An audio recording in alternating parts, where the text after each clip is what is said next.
Quilting is awesome. I mean, it's relaxing. To me, it's therapeutic.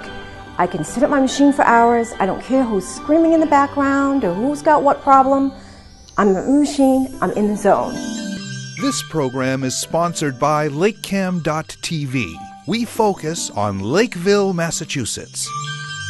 We are here today at the Lakeville Library. I'm here today to pin my quilts top together.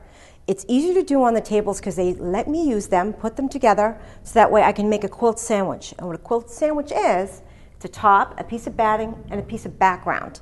I like to quilt. I like to teach quilting. I teach kids basic sewing, and it's a hobby that I picked up when I had kids because I had to do something to keep myself sane, and it just snowballed from there. I just started enjoying it and showing other people how to do it because I wanted to pass it on. The first thing you want to do when you start to quilt is you can get a book. You could do something simple, get a book or a pattern. But I think the best way to quilt is to do something that touches you, or pick fabric that you like. Something, whether it's your favorite color or your favorite color palette. Or if you have a bunch of t-shirts or old kids' jeans, you can even use that if you wanted to just try it out to see if you like it. First thing you want to do is get a good, decent machine, something that's reliable, can sew a straight line. On this particular one, I used all scraps from my daughter from kindergarten to now. It's all costumes that she's used along the years, or a favorite dress or a pillow, and I just cut them up, put them in a bucket, and figured one day I'd get to it, and several years later, this is the result. Like, this was her first Easter dress in kindergarten. This is her new obsession, Batman, for some reason. She loves Angry Birds.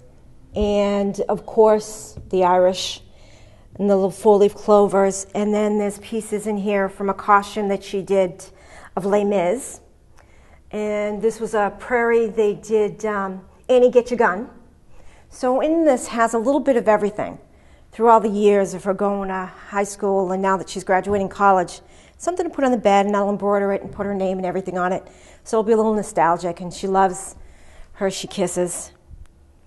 So it's a little of everything thrown in but the kitchen sink. Typically, I hope this will end up on her bed at her first apartment if she ever gets a real job and gets out. But hey, can't ask for everything. If not, I know I made one for my other daughter, and she put hers on her wall in her living room, which I feel proud that as soon as you walk in, you see one of my quilts on the wall. They're great. It's going to be quilted so that way she can have it on the couch, she can have it in the car, she can have it in the backyard, anywhere. I want it to be loved. I want it to know it was made with love and to receive it with love. I think what you want to do is when you first start with quilting, find something you like. Find a pattern that jumps out at you. When you go to the store and you're looking at a book and you say, okay, I want to try that. Pick it up, take it home, read it twice. Then think about the fabric. The first fabric you pick up, that's the fabric you'll end up working with because it'll be the one that speaks to you. And then from there you build off of it, whether you add blues or reds or maroon, or if you go in a totally another direction. It's all about what makes you happy when you see it, and then when you touch it, and when you feel it.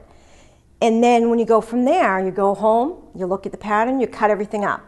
And when you're cutting it, you cut it, you put it into stacks, and then you'll go to your machine and you'll start quilting it and putting it together from there. And then a sense of calm will come over you. I mean, it's more like you get to the store, and first you're a little overwhelmed when you first get to the fabric store by all the choices that you have. Your best bet is to go there with a good half an hour to spare, maybe an hour. I've been lost there before.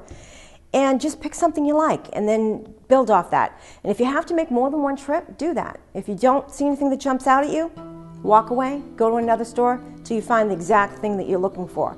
And sometimes it's just a matter of finding that one piece of fabric that you like, and then the rest of it will come. The rest of it will follow. I find that it's relaxing for me. For me, it's therapeutic. When I'm having a bad day or when I'm down, if I sit at my machine for an hour, sometimes that's all I need. I just need that freedom to just blank out and work on the zone. Just get there and start quilting. I think one of my favorite quilts was the one that I did for my grandson. I was working on it. I haven't finished it yet, but I have all his little t-shirts, and he was so excited when he came to the house, and he's like, "Nay, is that finally going to be for me?" And the look in his face was just bliss. That's what it meant a lot to me. It's like, because I made quilts for other people, And then when I gave my sister hers, and it meant a lot to her because it was her first quilt for me as well, but to me it's a piece of your heart. I've made quilts that I've given away over the years, and they've meant a lot to other people, but I think the ones that I give away personally are the ones that mean the most to me. I think the one that sticks in my mind most, besides the one for my grandson, is one that I made for, there was a lady who lives in Lakeville, probably about 9 years now. She passed away. She had come to me right before she passed away. She had cancer. She knew she wasn't going to make it. She'd collected all the t-shirts that she had made from breast cancer, and she wanted that for her sons. So what she had done, she had 30 different t-shirts about breast cancer. She'd gotten them to me, I cut them up, I put them in a quilt, and I gave them to her grandsons on the anniversary of her death. And I think that was the best blessing that I've done with my quilting.